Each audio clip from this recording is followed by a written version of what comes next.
Hey everybody, Nathaniel here with Groveland Gecko. I'm going to be going over how to wire up some heat tape. What we're going to start with is this Redline Science heat tape, formerly known as the THG heat tape.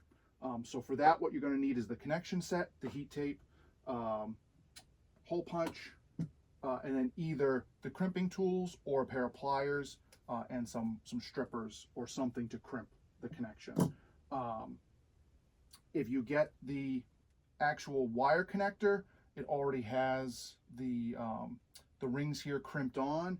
If you have a spare wire, you can also buy just the connection set that comes with the rings to crimp on. So this one's pretty straightforward, pretty easy. You're going to hole punch on these copper terminals here. You're just going to hole punch just like you would a piece of paper. Then you're going to line up. There are two posts on the rivets. You're going to take the long one, poke that through, put the ring through it, then put the smaller portion on it, and then either using the crimp tool or a pair of pliers, you're just going to smush it together. Takes a little bit of force,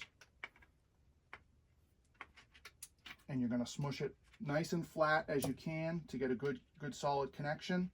Then you're going to take this, you're going to take the tape here and cover over. There's a little mark, so you can line that up with the edge of the heat tape, put it on and fold it over, because otherwise once you plug that in, that's going to be like licking a 9-volt battery. It's going to give you a little shock, so you want to make sure that's covered. You can also then cover the other end. It's a little less likely that you're going to touch that, but it's still going to be an energized end. So you want to make sure that's covered so nothing gets zapped or energized. And then that's pretty much it. If you need, the only extra step's going to be is if you were using just these, you would take your crimpers, put them on there and crush it down to connect your wire there. But otherwise, pretty straightforward. And then you just do that for as many levels, rows, what have you. The other one here we have is the original to Flexwatt. Looks very similar. They have slightly different connectors here. They've got little prongs in there, so that will punch through. So you line it up. You're going to put the heat tape through it so that it lines up underneath. I like to fold it over by hand a little bit so you can make sure it's lined up, kind of push it in there. Then same thing, you can use the crimpers or just a regular pair of pliers. Same thing, you're going to just come in from the side. This one's nice, it ratchets, so it doesn't take as much force. And you're going to you just want to make sure you crush it down. One of the things we see is if you don't get a good solid connection there, the heat tape might not fire off all the time. And then with these ones, you just release the lock here once you get it in. Maybe. So you release the lock. Boom. These ones do not come with the wire already on. So you're going to take your wire. I like to kind of pull it apart just a little bit more to give you some room. Take off the cap there.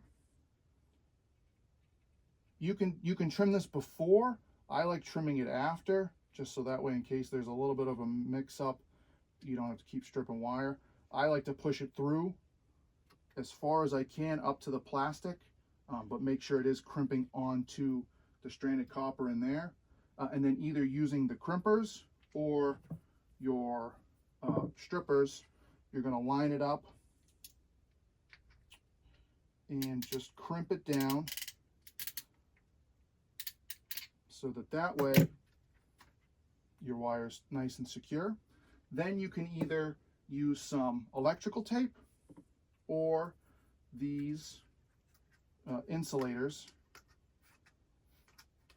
and you're just going to clip it over it for the same reason we did on the Redline, is so that way you don't get a lovely little shock every time you do it. and just make sure you give it a nice solid click so it gets in there, and that's not going anywhere. You repeat for the same side, and then same thing, some electrical tape just over the edge there, and you are good to go.